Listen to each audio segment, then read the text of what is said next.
Let's just get one thing straight. There is no normal people. There is no normal. What we consider normal and abnormal are very rough estimates that are a product of a less than ideal diagnostic manual that in fact repeats itself over and over and over again in a way that a person can end up being diagnosed with 5 conditions because they overlap.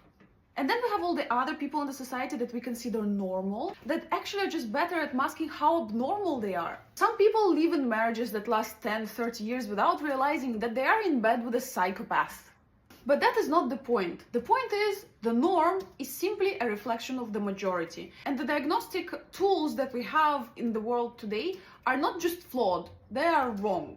Because a lot of the time we do not look at the motivation of people designing these manuals, we do not look at the motivation of every single individual who are in a position to diagnose and assess someone. We do not know whether they themselves are normal or abnormal. The hours that psychiatrists or therapists go through in order to be able to get licensed to be a therapist, those things do not ensure that the person is normal.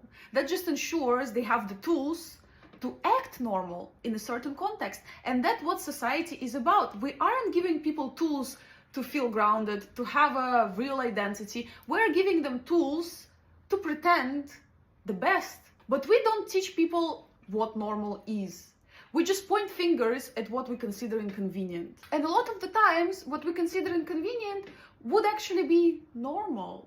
Except if we actually look at the society and all of the people that don't seek to get diagnosed, don't seek to get any sort of support for their delusions, we might actually realize that potentially the norm is the abnormality, because we don't actually know how many people are mentally well out there and how many people are mentally unwell. Often mentally unwell people can also be incredibly intelligent. Why? Because you have an overactive brain. So your overactive brain that potentially has dealt with certain experiences that made you think more, think deeper, overthink, and have an active brain can also become the reason why you are mentally unwell. However, you still have this intelligence, or a lot of the time it's not even intelligence, it's just being able to be well adjusted. But the well adjusted to what? This adjustment, what is it for? What are we adjusting to? Are we adjacent to society? Is society its own thing? Are we a part of society by birth, or do we choose to join the society and then adjust to it? And are we only adjusting to the things that are normal, or also the things that are abnormal that we just accept as normal?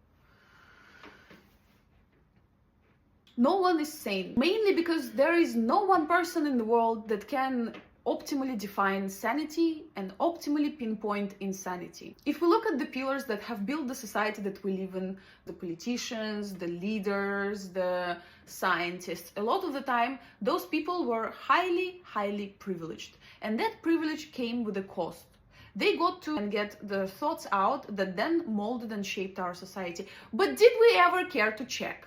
Back then, we didn't have the tools, or so we were told. But now we do have the tools. So why on earth do we still keep living by the traditions and the rules left for us that lived so long ago that the world didn't just change, the world became a completely unthinkable and magical scenario for anyone in that time if you were to bring them into the future and show them the world? Are we really all so cognitively lazy that for as long as no one points out that the theory doesn't work anymore, we are just happy to continue living with that theory as if it's the truth?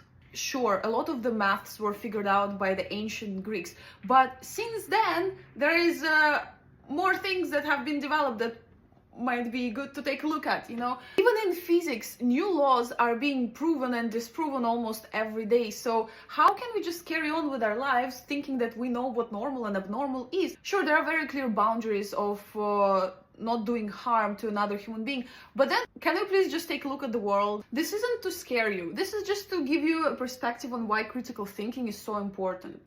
You also don't need to have trust issues. It's honestly not that deep. At the end of the day, everything is a survival game. All of us are animals. It's just that our hierarchical structure has evolved to have social caveats that now are becoming largely intellectualized by people living in that society, and then assigned emotional value and different characteristics that make us feel like we're above the animals that we are. Wherein in truth, we are the same animals. And if we actually dig deep into the human nature, I believe the existence would go way smoother if we were actually to accept it and work with our animal nature, as opposed to trying to tell ourselves that we are closer to God than to an animal. Next time you are behaving in a way that is incited by some sort of theory or an opinion that someone important has shared with you, pause. Get into a habit of pausing before acting on your thought processes and kind of evaluating where that thought process comes from. What knowledge system is it grounded in? Are you confident in that knowledge system? If yes, carry on. If no, maybe it's time to take a decision-making time out.